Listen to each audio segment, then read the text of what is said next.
Après la pause, nous retrouvons nos invités pour la suite de votre émission. Robert Kossigan, à côté, président de AJD. Ashraf Orosama, juriste de formation, homme politique du PDP. Et Prosper Agboko, le journaliste, analyste politique. On prend la direction de Nouakchott en Mauritanie. Le procès historique de Mohamed Ould Abdel Aziz, l'ancien président de la Mauritanie. Il est accusé notamment de corruption, de blanchiment d'argent, sinon d'enrichissement illicite durant ces 10 années de pouvoir, des faits qu'il nie de toute évidence.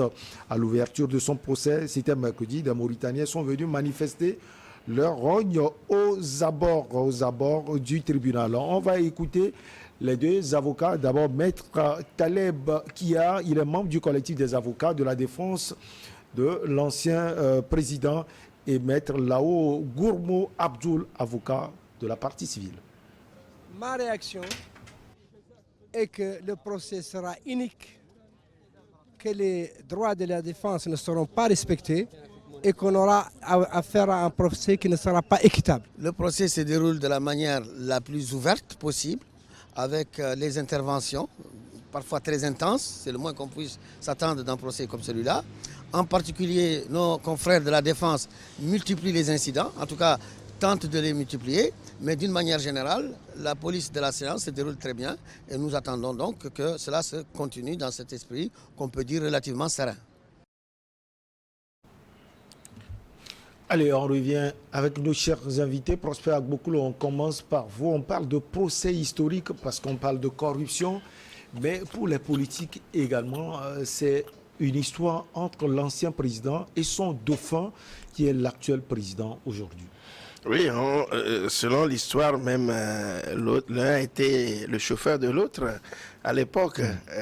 Aujourd'hui, je crois quand même que l'histoire, souvent, est têtue. Et cela démontre tout à fait que en politique, il faut s'attendre à tout. L'ancien président qui a gouverné la Mauritanie pendant 10 ans a su démocratiquement partir, mais son passé est en train donc de le rattraper. Et je crois quand même que derrière, on ne peut pas écarter quand même le détournement de sommes. Tout ce qu'on lui reproche. Bon, pas peut-être tout. Pas tout peut-être, mais je crois quand même que chaque pouvoir a la possibilité donc de concocter les éléments de preuve sous réserve donc du juriste qui est à mes côtés, qui viendra nous clarifier là-dessus. Mais je crois quand même que c'est un procès qui est lancé. On ne peut qu'attendre l'issue de ce procès-là pour relever les éléments à charge vis-à-vis donc de monsieur Ould Abdelaziz, pour pouvoir vraiment dégager le contenu donc de tout ce qui a été porté à son encontre. Mais au-delà donc du côté judiciaire, je crois quand même qu'il y a un rapport de force qui ne dit pas son nom. Les nouvelles autorités voudront peut-être montrer la voie à suivre pour tout dirigeant qui passera au pouvoir et qui sache qu'après le pouvoir, il y a également une vie, et cette vie-là peut être toujours, qu'on appelle, que cet après-pouvoir peut être aussi préjudiciable donc, au président qui est passé. Donc pour moi, aujourd'hui, on va attendre en tant qu'observateur, écouter les éléments portés à son encontre pour pouvoir vraiment se prononcer là-dessus. Il y a vraiment une opposition par rapport à cela. Il y a des partisans, il y a des présidents qui parlent de procès politique vis-à-vis. Bon, en quoi cela est un procès politique? Donc, c'est le procès qui va nous le démontrer. Procès politique, selon vous, Robert Kossigan, à côté, ou bien c'est une manière de pousser l'ancien président à rendre gorge? Comme vous le dites souvent, en tout cas, il faut souligner qu'il y a des dauphins terribles. On l'a déjà vu en Angola avec l'actuel président João Lourenço et la famille de l'ancien président Dos Santos, notamment sa fille Isabelle. On voit des dauphins qui marchent peut-être bien au Niger actuellement. Alors, c'est difficile quand même de céder le pouvoir dans ces conditions. Oui, moi, je dis, il faut mettre quelque chose à l'actif de l'ex-président de la Mauritanie, M. Abdelaziz. Il a pris le pouvoir par un coup d'État, puisque en Mauritanie, la mode que tout le monde utilisait, c'est le coup d'État. Pour prendre les rênes du pouvoir, il faut un coup d'État. Mais lui, il a fait le coup d'État en 2008, je crois. Oui, 2008. Et il s'est fait élire président en 2009. Et 10 ans après, c'est-à-dire après 2 mandats, il a passé la main à son chef d'État, à son ancien chef d'État-major, et qui était très proche de lui. Je dis, ça, je ne viens pas encore dans le dossier, mais je dis cette manière, vous voyez, que l'homme de confiance qui est devenu dauphin et qui remplace le chef de l'État devient celui qui le met en prison, peut aussi décourager alors éventuellement des gens. C'est ce qui pousse les gens à s'éterniser. Voilà, à s'éterniser au pouvoir. Il pouvait ne pas partir et attendre peut-être qu'on le chasse, peut-être par un coup d'État. Mais il a fait montre de dignité, il a fait montre de démocrate, et il a passé la main. Bien que... vous savez, c'est la corruption. Mais écoutez, je ne refuse pas. Vous savez, c'est l'entourage du nouveau président qui pousse alors le dauphin éventuellement à prendre ce monsieur comme un ennemi politique. Parce qu'il a peur. Il a peur de lui. Non, pas qu'il revienne, mais qu'il alors prenne un autre. Vous savez, son parti politique est très fort, est très assis en Mauritanie. C'est de ça qu'il s'agit. Maintenant, vous savez, quand un pouvoir veut chercher le push, une tête peut-être rasée, il en trouvera toujours. Donc, je suis partant pour ceux qui disent, ok, c'est un procès politique. Parce que, est-ce qu'il arrivera à faire juger tous les chefs d'État qui ont fait des coups d'État et qui ont dirigé la Mauritanie? Il ne le fera pas. Mais il cherche à taire politiquement, à faire taire politiquement et peut-être bloquer politiquement Abdelaziz à militer dans le champ politique. C'est aussi ça, sa réelle intention. Maintenant, est-ce que lui, il est prêt à passer la main après les 10 ans? Les 10 ans. Wait and see. De l'autre côté, si le procès cadre avec réellement ce qu'on lui reproche, je dis c'est de bonne guerre. C'est-à-dire quoi? Les deniers publics appartiennent à l'État. Alors, qu'on soit président ou qu'on soit qui que ce soit, il faut peut-être faire attention à ne pas toucher d'une manière peu orthodoxe les sous de l'État. Que ça serve plutôt l'intérêt général. Là-bas, je suis d'accord. Mais qui est peut-être cette guéguerre politique qui est rentrée dedans, c'est ça que je n'encourage pas. Parce que, au fait, il faut inciter les gens à passer la main. Parce que nul n'est détenteur de savoir. Tout le monde peut apporter quelque chose à la construction de son pays. Mais quand déjà ceux qui alors remplacent d'autres à la tête de l'État prennent des chemins peu orthodoxes, peu réglementés pour emprisonner ou bâillonner alors celui qui vient de remplacer à la tête de l'État, cela peut éventuellement faire peur à d'autres personnes qui vont vouloir s'éterniser au pouvoir, ce qui alors n'est pas toujours bien. Alors, Achraf, je connais votre position en tant que juriste. Vous n'aimez pas souvent qu'on mélange la politique et non, j'ai bien différé les deux sujets. Oui, bien sûr, vous l'aviez fait avec Maestria d'ailleurs. Oui. Alors, Achraf, ce procès, il vous dit quoi?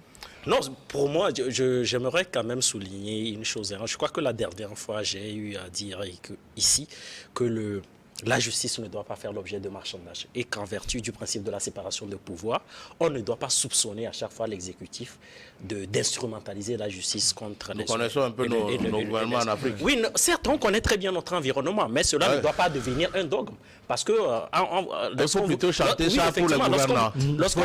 Lorsqu'on vous écoute, on a comme l'impression... Non, il faut leur dire, il faut chanter ça aux gouvernants.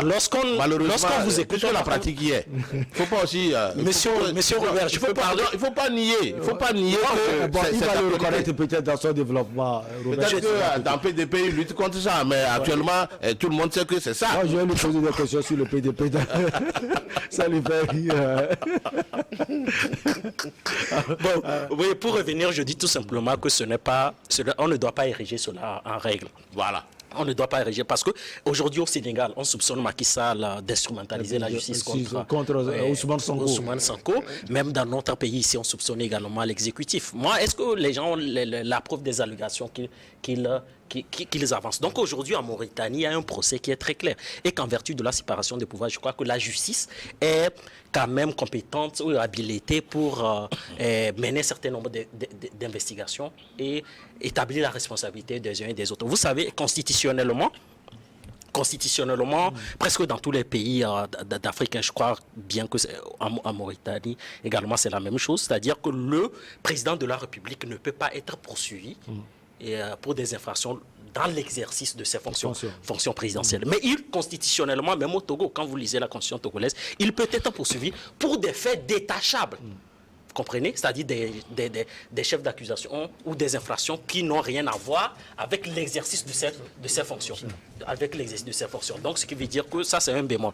Et donc, il ne peut qu'être poursuivi qu'après l'exercice de son mandat présidentiel. Et donc, aujourd'hui, au bout de 10 ans, il a respecté la Constitution. Je trouve ça vraiment salutaire. Ce qui veut dire que c'est un fin démocrate. Et donc, il appartient à la justice. Aujourd'hui, après son départ, la justice a constaté un certain nombre de malversations, de détournements de fonds, un certain nombre de choses. Jusqu'à preuve du contraire, il bénéficie d'une présomption d'innocence. Il ne fait pas l'objet d'une sentence judiciaire jusqu'à l'instant. Donc, ce qu'il faut comprendre, c'est que l'avocat de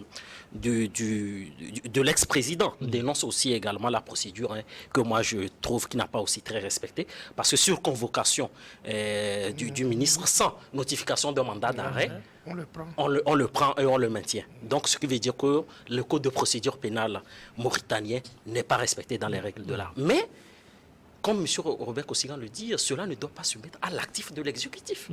Voilà, la justice également peut ne pas observer les règles de l'art. Donc maintenant, il appartient à la défense de soulever cela lors de procès. Et en droit, on parle de la procédure d'habeas corpus, c'est-à-dire que lorsque la procédure, les phases préalables d'une procédure judiciaire n'est pas respectée. Donc il appartient à la défense de soulever cela. Donc ça, c'est du point de la procédure. Donc encore une fois, aujourd'hui, le procès vient d'être débuté. On parle d'une enquête parlementaire qui a été faite. Et donc, l'enquête parlementaire également relève un certain nombre d'incohérences durant les 10 ans de M. Abdelaziz. C'est ce qu'il a dénoncé. Non, c'est ce qu'il a... Non, il a dénoncé.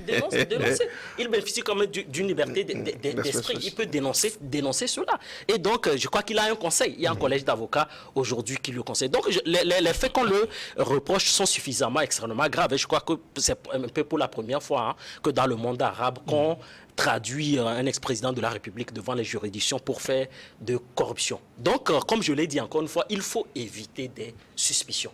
Voilà, on ne peut pas ériger la suspicion en règle, parce que dans nos pays, souvent, lorsqu'on engage une procédure contre l'ex-président de la République, un homme politique, on crie à l'instrumentalisation de la justice. Parce que ça devient fréquent aussi. Mais ça devient fréquent. On voit les pouvoirs qui ne sont pas souvent respectés également en Afrique. Le judiciaire n'est pas à part, il n'y a pas de séparation de pouvoir. C'est ce qui pousse les gens... Oui, mais vous ne pouvez pas dire qu'il n'y a pas eu séparation de pouvoir, M. Michel. Est-ce que vous avez vraiment la preuve des allégations que vous... Parce qu'au Togo, nous avons tous des inspecteurs. On a le Conseil supérieur de la magistrature qui inflige des sanctions contre des magistrats indisciplinés. Est-ce que les gens le savent dans le pays? Donc, quand la justice fait les choses dans les règles de l'art, personne ne le remarque. Mais lorsqu'il y a des incohérences, on crie au haut et fort. Et donc, je crois que c'est un combat du quotidien. C'est un combat du quotidien. On se bat chaque jour pour le principe de la séparation de pouvoir. Et donc, il faut éviter... Non, c'est pas parce que je suis juriste qu'il faut le dire. Il faut voir. Je voudrais vous donner quelques éléments à peut-être à nous faire comprendre.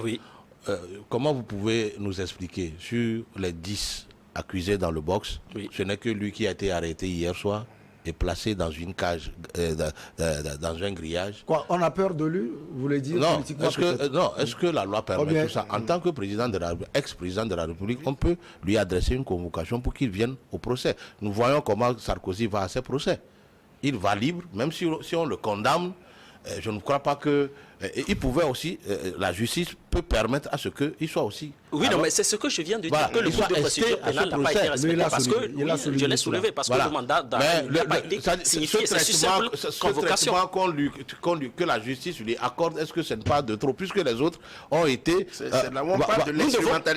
Nous devons nous féliciter d'une chose, parce que souvent en Afrique, on dit souvent que les présidents de la République bénéficient de ce qu'on appelle l'immunité juridictionnelle, c'est-à-dire que ce sont des gens tout puissants qui ne peuvent pas être poursuivis. Avec la révision constitutionnelle du 15 mai 2019, même au Togo, je crois que le problème a été résolu, mais partiellement, parce que la Haute Cour de justice a été instaurée, même si la loi organique n'a pas encore été adoptée par l'Assemblée nationale. Donc il faut une loi organique pour que la Haute Cour de justice soit opérationnelle. Donc je ne sais pas, je ne connais pas les raisons de cette lenteur. Mais pour l'instant, la juridiction a été instituée dans la Constitution. Et je crois que c'est un progrès. Nous devons nous féliciter de cela. Aujourd'hui au Mali, en Mauritanie, autant pour moi, le président de la République, l'ex-président de la République a été traduit en justice. Je ne veux pas tirer des conclusions définitives. Nous sommes à la phase d'instruction. Pourquoi on ne lui respecte pas ses droits? Pourquoi on ne respecte pas ça? Oui, non, il appartient à son conseil de soulever cela durant toute la procédure. Est-ce que c'est au conseil de soulever cela? Ça montre déjà que ce procès est politique. Oui. Voilà. À suffisance. Est-ce que c'est pas un caractère? C'est acharnement. C'est acharnement. Non, monsieur Michel, ce n'est pas parce que... Non, c'est une question. Ce n'est pas parce que la procédure a été violée en amont que les éléments constitutifs de l'infraction n'existent pas. Ouais. Vous-même, vous avez dit donc il faut faire la part des choses.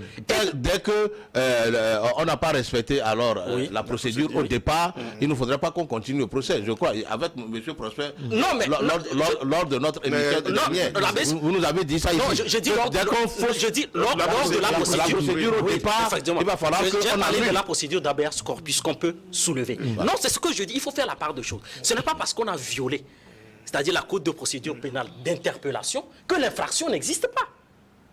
L'infraction peut beau exister, mais votre interpellation ne s'est pas faite. Mais les normes ne sont plus respectées. Oui, les normes ne sont plus respectées, c'est ce que je dis. Et je compte sur son conseil pour soulever ces normes de la procédure. Comme c'est un procès politique, je suis sûr que... Non, la justice ne va pas lui reconnaître ses droits. C'est ce que je dis. Puisqu'il a été harcelé depuis fort longtemps. Non, monsieur. Aujourd'hui, Monsieur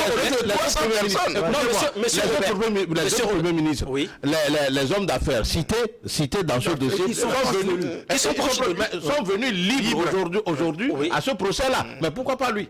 C'est ce que je dis. C'est ce qu'on ne comprend pas. Et toujours, je comprends bien très mais il faut faire très attention avec la sémantique et le vocabulaire. Vous ne pouvez pas parler de procès politique. Dans un procès politique, pourquoi vous tirez des conclusions définitives avant même la politique? Pourquoi alors